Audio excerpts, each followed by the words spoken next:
Carrying on with the theme of war, I want to state the females that participate as both officers of war and officers of men. This, I think last time I understated. I said that women fought in wars, but I don't mean they fought in wars like other countries or continents around the world where there might be women in the army sometimes. I'm saying in Africa, it is unusual for women not to hold positions in where they could take life.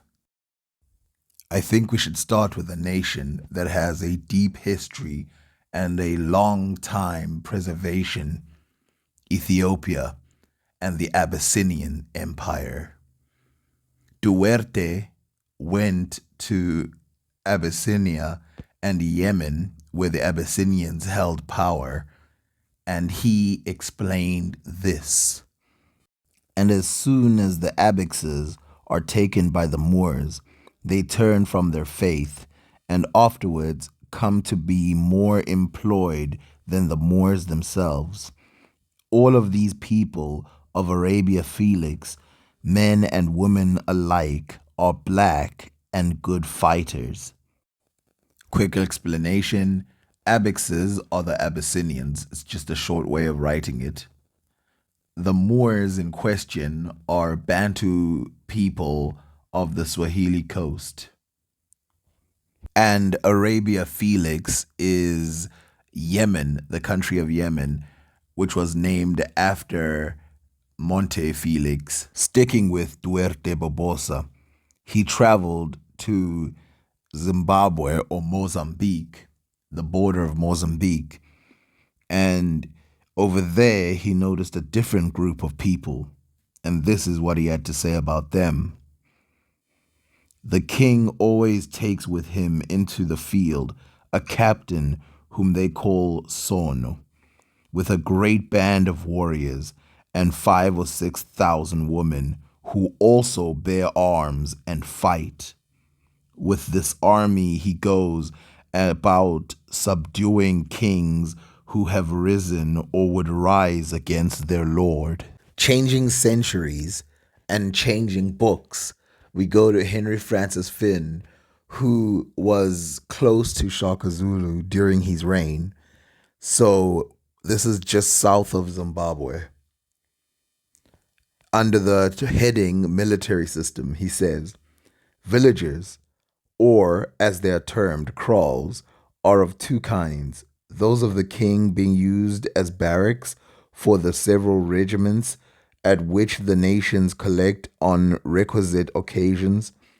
Each regiment is divided into battalions, each having 2 or 3 captains, over which there is a general who has the entire management. He is responsible for the cattle and the conduct of the soldiers committed to his charge, receiving his orders from the king, who is despotic. Nevertheless, the generals on most important occasions are collected together to discuss the joint questions. Such meetings are merely nominal, as no chief would dare to propose anything in opposition to the king, as such conduct would be detrimental to his future safety. To each of these kraals are attached 3 or more matrons or dowager queens who have equal power with the general in taking away the lives of those under them. The people under their immediate care are the females of the king's seraglio, they being formed into regiments in the same way as the men, only not for the same purpose.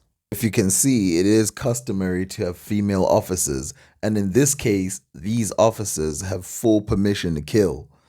But there are female officers in which he utilizes, but since he's a despotic king, he has the power to use them in other ways, aka sexually, as you can see in this region over here in the same book. Among the peculiarities, shortly after our arrival in the country, He formed a regiment of women, attaching to each division thereof female officers, the whole being called after us Nkisimana, or Englishmen. These were employed more for his amusement than for any other purpose. And so you see here, even though they had the title and they had permissions and they could do other things, they basically were part of his harem, though not officially. He had an official harem where they were sort of married to him. Now, I have to quickly state that the despoticness of Shaka Zulu might have been an exaggeration by the Europeans in order to sell their books overseas. There is a letter by one of the guys who was with Shaka Zulu who asked the other guys to exaggerate the story. So it is possible that this guy wasn't actually sleeping with all these people, and it is possible that he wasn't killing as many people as they claim. But it is true that he became unpopular at some point as a leader, as many of his under chiefs ran away. But there's nothing really that concrete that makes him seem like he was as despotic as he's painted in some of these books. Now, before I add these North African women warriors, I want you to first consider one thing. In West Africa, there are many female warriors, women warriors. And of course, the situation changes a little bit in West Africa, so it's not as consistent as you think. But there are a lot of women warrior groups like the Dahomey, the Ashanti were said to have female warriors, the Wolof said to have female warriors. So, considering that Senegal and a lot of the regions in West Africa have female warriors, maybe we should take this story seriously. But a lot of historians dismiss it as wishful thinking. It comes from the Primera Chronica General, and it says, the first charge was against the tents of that black Moorish woman who was in a van, and so hard was the charge that they killed a good 100 of those Moorish women before they could take arms and mount. But the history says that the Moorish woman, so shrewd a master archer with the Turkish bow, that it was a wonder to behold. And for that reason, it says that the Moors called her in Arabic Nugaymath Turkiya, which means stare of the archers of Turkey. And she was the first to ride forth, and the other 100 Moorish women, her companions, with her, and they wrought some harm in the Cid's company. This is the Moors attacking the Spanish. The Castilian ballad says, Alvar Fanez was the first who charged with fury upon the great force of Moors. Assembled with Bakr, he found before him a beautiful Mooress skilled at shooting arrows from a quiver with a Turkish bow. Star was what they called her because of her excellence at striking with the javelin. She was the first who took horse and rode forward with 100 others like her, valiant and daring. With fury, the Cid's vassals charged them and left them dead on the ground. Now, this comes from the 16th century Castilian ballad, as it's written at the top in medievalists.net. Now, again, if the story could be made up, I don't know why they would make the story up, but I want to make you realize that there is a consistency of woman warriors in Africa. One of the reasons they doubt the story is because they think the idea of women being warriors is some kind of fantasy, when in Africa it's commonplace. We shall talk about West African warrior woman and Egyptian woman another time, even Madagascan women who fight in wars, looking at people who wrote about it. But I won't just leave you high and dry. Instead, we shall pay attention to Bodrick T. Edward, who said something very interesting about the role of women in the Asante, the Abyssinians, and the ancient Egyptians.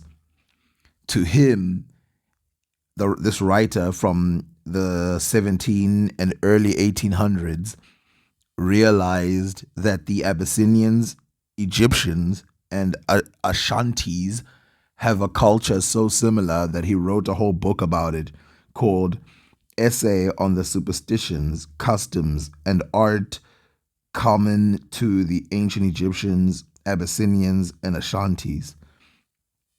He says, the licentious conduct of the woman in Egypt, which was probably characteristic of the higher class only, seems to be preserved in that of the royal family in Ashanti, and the observation of Diodorus that the men were the slaves of the woman may have arisen from the authority still assumed by the woman of high rank over their husband in Abyssinia, and which is carried to such an extreme in Ashanti, that the plebeian husband of the king's sister or daughter must sacrifice himself on her grave if she dies before him. The importance of a woman has been further exemplified by the kings being unable to take an oath without their sanction. The respect and indulgence observed towards the woman in Ashanti struck me forcibly, after witnessing the contempt and slavery to which they were born in the other Negro nations. This fact about women being revered in Africa is something that most Africans think is unique to their specific tribe, but it's not true. For example, the ancient Egyptians, they colored their woman yellow to show that they saw women as more spiritual than the man. And you will see that in other nations, for example, the Tuareg, they use the matrilineal line as the power succession or the name going down. In Kikuyu, it's the same. In many, many other nations of Africa, it's the same. This is unique to Africa. And remember the picture that I've painted about how women are treated in Africa. They do the work. They are revered as spiritual people, so they do a lot of the traditional priestship in the countries. And now they fight in wars. In central province of Kenya. And Kikuyu is the only tribe, and perhaps the only tribe in Africa where the names of the clans are given the names of women. Yes, all the names of the clans of the Kikuyu are women names. Tuaregs are still very traditionalistic, kind of a bit more conservative. And so, things like owning property, owning goats is very common. But in the Tuareg culture, actually, our culture is matrilineal. So all of the wealth traces back from the woman, not the man. So my mother, all of the wealth in our family comes from her, not from my dad. And my dad actually took my mother's name, not the other way around. So our culture, the women have a bit more status over the men. So that's something that's very interesting.